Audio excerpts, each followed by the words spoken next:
2001 में हरियाणा समेत पूरे देश में उस समय हड़कंप मच जाती है जब हरियाणा के एक पूर्व एमएलए परिवार के 8 लोगों के साथ अपने घर में मृत पाए जाते हैं। घर में सिर्फ एक शख्स की नब्ज चल रही थी, मगर वो भी अंतिम सांसें ही ले रही थी। तो आखिर इन 8 लोगों की मौत एक साथ कैसे हुई थी? मरने वाले लोग कौन थे और इतनी बड़ी घटना को अंजाम देने वाला शख्स कौन था? जानने के लिए वीडियो में आखिर तक बने रहें। पूरी कहानी जानकर आपका दिमाग घूम जाएगा। इस कांड के पीछे की वजह बहुत ही भयानक थी। दोस्तों, ये कहानी रेलूराम पुनिया नाम के शख्स के परिवार की है। रेलूराम पुनिया का जन्म हरियाणा के हिसार जिले के प्रभुवाला गांव के एक बेहद ही गरीब परिवार में हुआ था।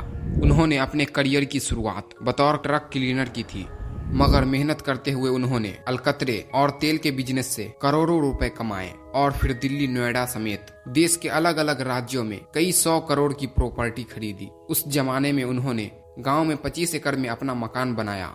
आगे उन्होंने चुनाव लड़ने का फैसला किया। किसी भी पार्टी से टिकट न मिलने पर 1996 में पुनिया ने बतौर इंडिपेंडेंट कैंडिडेट चुनाव लड़ने का फैसला किया और बड़वाला असेंबली कंस्टिट्यूएंसी से मैदान में उतर गए और काफी बड़े अंतर से चुनाव जीतते हुए विधायक बन गए। विधायक बनने के बाद इन्होंने हरियाणा के नए मुख्यमंत्री बने बंसीलाल को अपना समर्थन दिया। चुनाव जीतने के बाद तो इनकी तरक्की को और भी पर लग गए और इनकी दौलत दिन दुगनी रात चौगनी की रफ्तार से बढ़ती चली गई। कुल मिलाकर पैसे और पावर के हिसाब से उनकी जिंदगी काफी अच्छी चल रही थी, मगर उनकी पर्सनल एंड फैमिली लाइफ कुछ ज्यादा ही उतार चढ़ाव वाले दौर से गुजर रही थी। दरअसल रेलूराम पुनिया ने 2 शादियां की थी। पहली पत्नी का नाम ओमी देवी था। ओमी देवी से उनको एक बेटा हुआ था जिसका नाम सुनील था। बाद में उन्होंने दूसरी शादी कृष्णा देवी से की, जिनसे उनकी 2 बेटियां हुई। बड़ी बेटी का नाम सोनिया था, जबकि दूसरी बेटी का नाम प्रियंका उर्फ पम्मी था। सोनिया नाम याद रखिएगा। रेलूराम ने अपने बच्चों को हर तरह की सुविधाएं दी थी। 90s के दौर में बहुत कम लड़कियां खेलों में भाग लिया करती थी, मगर इस दौर में भी रेलूराम ने अपनी बड़ी बेटी सोनिया को ताइक्वांडो खेलने में हाथ आजमाने की इजाजत दे दी थी। क्योंकि सोनिया शहर के सबसे अमीर बाप की बेटी थी, इसलिए इन्हें ट्रेनिंग देने के लिए भी इलाके के सबसे बड़े ताइक्वांडो ट्रेनर को रखा गया। इसी ट्रेनिंग के दौरान सोनिया की मुलाकात संजीव कुमार नाम के एक लड़के से होती है। संजीव कुमार उस समय हरियाणा के बेस्ट जूडो प्लेयर में गिने जाते थे। ट्रेनिंग के दौरान ही संजीव और सोनिया की रोज रोज मुलाकात होने लगी और धीरे धीरे ये रोज रोज की मुलाकात प्यार में बदल गई। मगर इस प्यार में एक समस्या थी, लड़के की गरीबी। एक तरफ सोनिया बेहद ही अमीर घर से आती थी, जबकि संजीव कुमार एक बेहद ही सामान्य मिडिल क्लास फैमिली से संबंध रखते थे। जैसे ही सोनिया के पिता को पता चला कि सोनिया संजीव से शादी करना चाहती है, उन्होंने उसका विरोध करना शुरू कर दिया और इस रिश्ते को खत्म करने की काफी कोशिश की, मगर सभी कोशिशें नाकाम होती गई और अंत में रेलूराम पुनिया को अपनी बेटी के फैसले को मानना ही पड़ा। सोनिया और संजीव कुमार ने शादी कर ली। सोनिया के अलावा बड़े बेटे सुनील की शादी शकुंतला से हो जाती है। सुनील और शकुंतला के 3 बच्चे होते हैं। बेटे का नाम लोकेश था, जबकि बेटी का नाम शिवानी और प्रीति था। यहाँ एक परिवार में मिला जुला कर सब ठीक ठाक ही चल रहा था। रेलूराम पुनिया अगला चुनाव हार जाते हैं, फिर भी उन्हें ज्यादा फर्क नहीं पड़ता है, क्योंकि चुनाव हारने के बावजूद उनके पास दौलत की कोई कमी नहीं थी। इस परिवार के छोटे मोटे त्योहार और बर्थडे भी बड़े धूमधाम से मनाए जाते थे। 24 अगस्त को परिवार की दूसरी बेटी प्रियंका उर्फ पम्मी का बर्थडे आता था। 24 अगस्त 2001 को प्रियंका अपना 16वां जन्मदिन मनाने वाली थी, मगर सरप्राइज की तहत प्रियंका की बड़ी बहन सोनिया जन्मदिन से एक दिन पहले ही यानी 23 अगस्त 2001 को ही प्रियंका का बर्थडे मनाने का फैसला करती है। उन दिनों प्रियंका हॉस्टल में रहकर पढ़ाई कर रही थी। बिना किसी को बताए सोनिया प्रियंका के हॉस्टल जाती है और उसे वहां से लेकर घर आ जाती है और फिर उसी रात यानी 23 अगस्त 2001 को ही जन्मदिन मनाने का फैसला किया जाता है। यहाँ तब सब कुछ प्लान के मुताबिक ही चल रहा था। रात में केक काटा जाता है और हमेशा की तरह बहुत ज्यादा आतिशबाजी की जाती है। काफी धूम धड़ाके के बाद सभी अपने अपने कमरे में सोने चले जाते हैं। अब सुबह हो चली थी। घर का एक पुराना नौकर रेलूराम पुनिया के पोते यानी सुनील के बेटे लोकेश को स्कूल ले जाने के लिए सुबह सुबह आता है।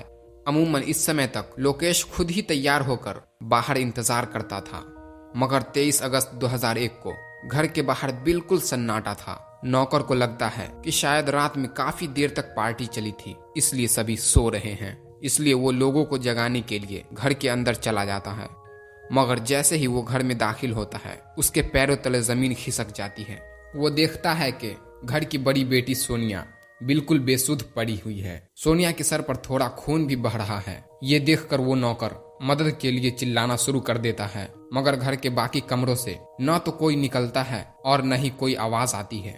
इसके बाद वो नौकर भागते हुए घर के मुखिया रेलूराम पुनिया के कमरे में जाता है, मगर यहाँ वो देखता है कि वो खुद ही खून से लथपथ पड़े हैं। उनकी पत्नी कृष्णा देवी भी मरी हुई है। जब वो सुनील के कमरे में जाता है तो देखता है कि सुनील और उसकी पत्नी शकुंतला भी मरी हुई है। इसके अलावा सुनील और शकुंतला के तीनों बच्चे लोकेश, शिवानी और प्रीति भी मरी हुई है। जिस प्रियंका का रात में बर्थडे मनाया गया था वो भी मरी हुई मिलती है। आनन फानन में बाहर खड़े सिक्योरिटी गार्ड को बुलाया जाता है और फिर तत्काल ही पुलिस को खबर दी जाती है। क्योंकि ये मामला बेहद ही हाई प्रोफाइल था, इसलिए पुलिस भी तुरंत भागती हुई आती है और सबसे पहले अंतिम सांसें गिन रही सोनिया को अस्पताल में भर्ती करवाती है। सोनिया को अस्पताल में भर्ती करवाने के बाद तत्काल ही मामले की जांच पड़ताल भी शुरू हो जाती है। पुलिस के सामने सबसे बड़ा सवाल ये था कि आखिर इस घटना को अंजाम किसने और क्यों दिया है। इस सवाल का जवाब ढूंढने के लिए जब पुलिस अपनी जांच को आगे बढ़ाती है तो पुलिस वाले थोड़े कंफ्यूज हो जाते हैं, क्योंकि उन्हें कहीं से भी घर के अंदर जबरदस्ती किसी बाहरी व्यक्ति के घुसने के निशान नहीं मिलते हैं। घर में किसी तरह की लूटपाट की घटना भी नहीं हुई थी। अब पुलिस को पूरी उम्मीद सिर्फ सोनिया से ही थी। वही इस घर में एकमात्र थी जो जिंदा बची थी और वही पुलिस की मदद कर सकती थी। इसलिए पुलिस जल्द से जल्द सोनिया के स्वस्थ होने का इंतजार करने लगती है। अस्पताल से छुट्टी मिलते ही पुलिस सोनिया से पूछताछ शुरू करती है और ये समझने की कोशिश करती है कि इस घर में क्या हुआ है और इस घटना को किसने अंजाम दिया है। सोनिया से शुरुआती पूछताछ में ही पुलिस को अंदाजा हो जाता है कि इस घटना को किसी बाहरी व्यक्ति ने नहीं बल्कि घर के अंदर मौजूद किसी सदस्य ने अंजाम दिया है। पुलिस का ये शक उस समय और भी ज्यादा मजबूत हो जाता है जब घर का नौकर बताता है कि घर के ऊपर तेज आवाज में म्यूजिक बज रहा था और लगातार आतिशबाजी हो रही थी। उसी समय सोनिया नीचे गैरेज में आई थी और वहां से लोहे का एक बड़ा सा रॉड लेकर अपने साथ घर के अंदर गई थी। शुरुआती पूछताछ में तो सोनिया पुलिस के सवालों के जवाब देने से बचते हुई नजर आती है, मगर नौकर के इस खुलासे के बाद पुलिस सोनिया से सख्ती से पूछताछ शुरू करती है और फिर इस पूछताछ में एक दिल दहलाने वाली सच्चाई का पता चलता है। सोनिया के खुलासे के मुताबिक जब संजीव और सोनिया की शादी हुई थी उस समय संजीव एक जूडो खिलाड़ी ही था और उसके पास आमदनी का कोई दूसरा स्रोत नहीं था। खेल से जितने पैसे आ रहे थे उसमें गुजारा करना बेहद ही मुश्किल हो रहा था। इसलिए संजीव कुछ बिजनेस में हाथ आजमाता है, मगर उसकी बची पूंजी और बिजनेस भी डूब जाती है। जब संजीव के पास कोई रास्ता नहीं बचता है तब सोनिया अपने पिता रेलूराम पुनिया से कहती है कि फार्म हाउस के बाहर जो 43 एकड़ जमीन है उसमें से कुछ हिस्सा बेचकर वो पैसा संजीव को दे दीजिए ताकि वो कोई बिजनेस कर सके।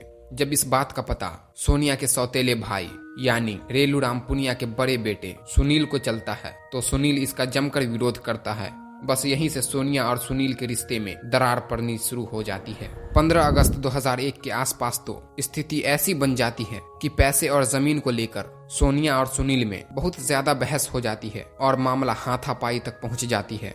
इसी बीच सोनिया अपने पति के पास मौजूद रिवाइवल निकालकर सुनील पर तान देती है। साथ ही वो सुनील को धमकाते हुए कहती है कि अगर तुमने और विरोध किया तो उसका अंजाम बहुत बुरा होगा।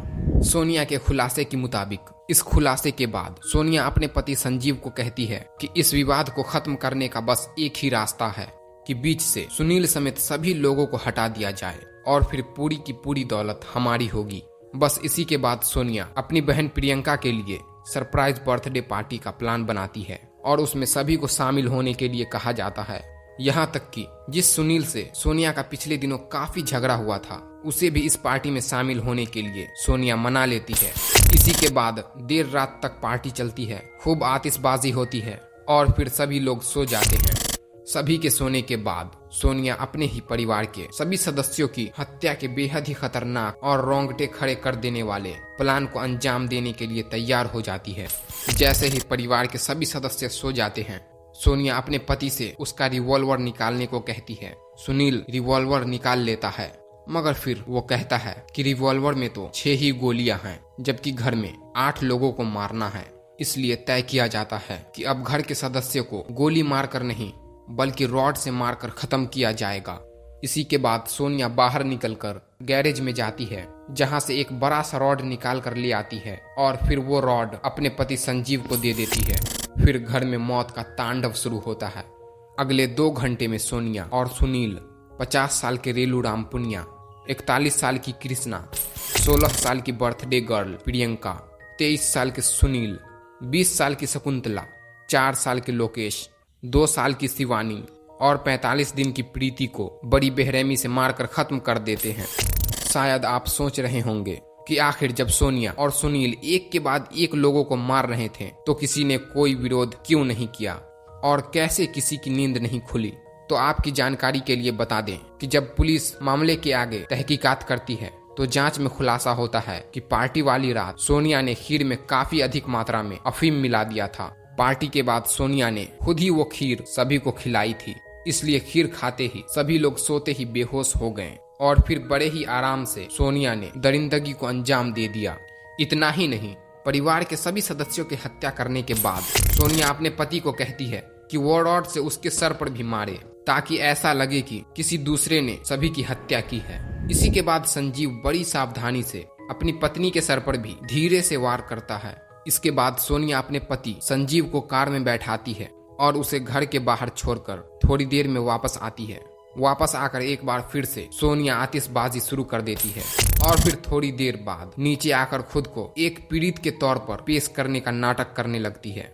कथित तौर पर सोनिया ने जानबूझकर कुछ जहरीली पदार्थ भी खा लिया था ताकि वो बेहोश हो जाए, मगर उसकी जान बची रहे। यानी वजह थी कि सुबह सुबह जब घर में नौकर आया था तो उसने सोनिया को बेहोशी की हालत में पाया था। इसी के बाद पुलिस ने सोनिया को हॉस्पिटल में एडमिट करवाया था। इस खुलासे के बाद सोनिया को गिरफ्तार कर लिया जाता है और उस पर अपने ही माता पिता समेत घर के 8 सदस्यों की हत्या का मुकदमा दर्ज किया जाता है। इसके अलावा इस मामले में संजीव कुमार के माता पिता, भाई समेत उसके कुल 8 रिश्तेदारों को भी आरोपी बनाया जाता है। दर्जनों सुनवाई तथा 66 लोगों की गवाही के बाद 31 मई 2004 को सोनिया और उसके पति संजीव कुमार को रेलूराम पुनिया समेत 8 लोगों की हत्या का दोषी करार देते हुए डिस्ट्रिक्ट एंड सेंट्रल कोर्ट द्वारा मौत की सजा सुनाई जाती है। पुलिस की जांच में संजीव के माता पिता, भाई समेत किसी अन्य रिश्तेदार के खिलाफ कोई सबूत नहीं मिलता है और वो सभी कोर्ट द्वारा बाइज्जत बरी कर दिए जाते हैं।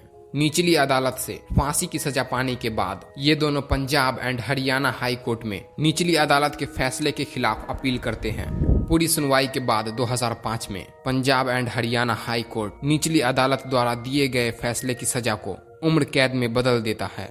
हालांकि सरकार की ओर से इस फैसले को सुप्रीम कोर्ट में चुनौती दी जाती है और 2007 में सुप्रीम कोर्ट इस बार पंजाब एंड हरियाणा कोर्ट के उम्र कैद के फैसले को बदलते हुए निचली अदालत द्वारा दी गई फांसी की सजा को बरकरार रखता है। 2007 में सोनिया और संजीव की फांसी की तारीख भी मुकर्रर कर दी गई थी। सेशन कोर्ट ने तय किया था कि 26 नवंबर 2007 को सोनिया को फांसी दी जाएगी। इस तरह सोनिया आजाद भारत के इतिहास में फांसी पर लटकने वाली पहली महिला बनने के बिल्कुल कगार पर खड़ी थी। तभी ये दोनों अपनी अगली चाल चलते हुए हरियाणा के गवर्नर के सामने दया याचिका दायर कर देती है और फांसी की तारीख टल जाती है, मगर 2007 में ही गवर्नर द्वारा भी दया याचिका को खारिज कर दिया जाता है। इसके बाद सोनिया और संजीव अगली दया याचिका भारत की तत्कालीन राष्ट्रपति प्रतिभा देवी सिंह पाटिल के सामने दायर करते हैं।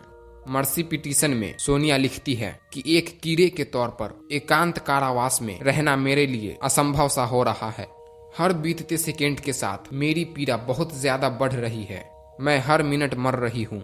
सोनिया का ये लेटर भारत के तत्कालीन गृह मंत्री पी चिदम्बरम के ऑफिस में भेजा जाता है। यहाँ पी चिदम्बरम राष्ट्रपति को लिखे लेटर में कहते हैं कि भले ही सोनिया एक महिला है, फिर भी इसने जितने घिनौने क्राइम को अंजाम दिया है, ऐसे में उसे माफ नहीं किया जा सकता है। वो सहानुभूति के लायक बिल्कुल नहीं है। हालांकि गृह मंत्री द्वारा स्पष्ट शब्दों में सोनिया की मर्सी पिटीशन रिजेक्ट करने की सलाह के बावजूद प्रतिभा पाटिल इस पर कोई एक्शन नहीं लेती है और राष्ट्रपति भवन में सोनिया की फाइल यूं ही धूल फांकती रहती है। हालांकि जब भारत के राष्ट्रपति प्रणब मुखर्जी बन जाते हैं तो अप्रैल 2013 में वो सोनिया के मर्सी पिटीशन को खारिज कर देते हैं। इस तरह एक बार फिर से सोनिया को फांसी पर लटकाने का रास्ता साफ हो जाता है। मगर इस केस में अब people union for democratic right नाम की एक संस्था की एंट्री होती है। संस्था सुप्रीम कोर्ट में ये कहते हुए एक याचना दायर करती है कि ऑलरेडी सोनिया को फांसी की सजा देने में काफी देर की जा चुकी है और वो फांसी की सजा के इंतजार में लंबे समय से मानसिक प्रताड़ना के दौर से गुजर रही है, इसलिए इसकी सजा को फांसी से बदलकर उम्र कैद में बदल दिया जाए। इसी के बाद सुप्रीम कोर्ट ने फाइनली जनवरी 2014 में सोनिया की सजा को फांसी की सजा में बदलकर उम्र कैद में बदल दिया। आप सोच रहे होंगे कि शायद कहानी यहीं खत्म हो गई, मगर इस कहानी में कुछ ट्विस्टर अब भी है। 2018 में सोनिया कुरुक्षेत्र जेल में बंद थी। कुछ रिपोर्टर्स के मुताबिक इसी जेल में रहते हुए 2018 में सोनिया ने आत्महत्या का प्रयास किया था, जिसे देश का कानून फांसी के फंदे पर नहीं लटका सका था। अब वो अपराधी खुद फंदे पर लटकना चाह रही थी, मगर ऐन मौके पर दूसरे कैदियों ने सोनिया को आत्महत्या करते देख लिया और फिर उसकी जान बचाई। आनन फानन में सोनिया को हॉस्पिटल भेजा गया और सब कुछ सही पाए जाने के बाद कुछ ही दिनों बाद उसे कुरुक्षेत्र जेल से ट्रांसफर करके करनौल भेज दिया गया। इधर जेल में रहते सोनिया ने इस घटना को अंजाम दिया, वहीं उसके पति संजीव ने तो और भी बड़ा बवंडर कर दिया। दरअसल 2018 के मई महीने में फर्जी डॉक्यूमेंट्स के सहारे संजीव 15 दिनों की पैरोल लेकर जेल से बाहर आ जाता है। पैरोल की शर्तों के तहत उसे 31 मई 2018 को कुरुक्षेत्र जेल में वापस रिपोर्टिंग करनी थी, मगर वो पैरोल का फायदा उठाकर वहां से भाग जाता है। पुलिस की कई टीम संजीव को खोजने में लगा दी जाती है, मगर कहीं कामयाबी नहीं मिलती है। लगातार संजीव की खोज में लगे रहते हैं। इसी क्रम में उस घटना के कई साल बाद यानी 2021 में फाइनली पुलिस को कहीं से संजीव का अता पता चलता है। फिर उसे गुप्त सूचना के आधार पर मेरठ में गिरफ्तार कर लिया जाता है। जांच में खुलासा होता है कि पैरोल मिलने के बाद वो भागकर गुजरात चला गया था, जहां वो एक आश्रम में बाबा बनकर भेष बदल कर रहा था। अब संजीव जेल में है। चलिए बात करते हैं कि जिस घर में 8 लोगों की हत्या को अंजाम दिया गया था, उस घर का क्या हुआ। सोनिया को छोड़ दिया जाए तो इस दुनिया में रेलू राम पुनिया का अपना वारिस बचा ही नहीं, मगर सोनिया का दौलत हथियाने का प्लान तो उसी समय चौपट हो गया जब उसके संगीन जुर्म से पर्दा उठ गया। सोनिया की गिरफ्तारी के बाद ये घर काफी समय तक यूं ही वीरान था। हालांकि 2004 में इस घर में रेलू राम पुनिया के छोटे भाई राम सिंह पुनिया अपने परिवार समेत आकर रहने लगे। अब भी राम सिंह पुनिया यहीं रहते हैं।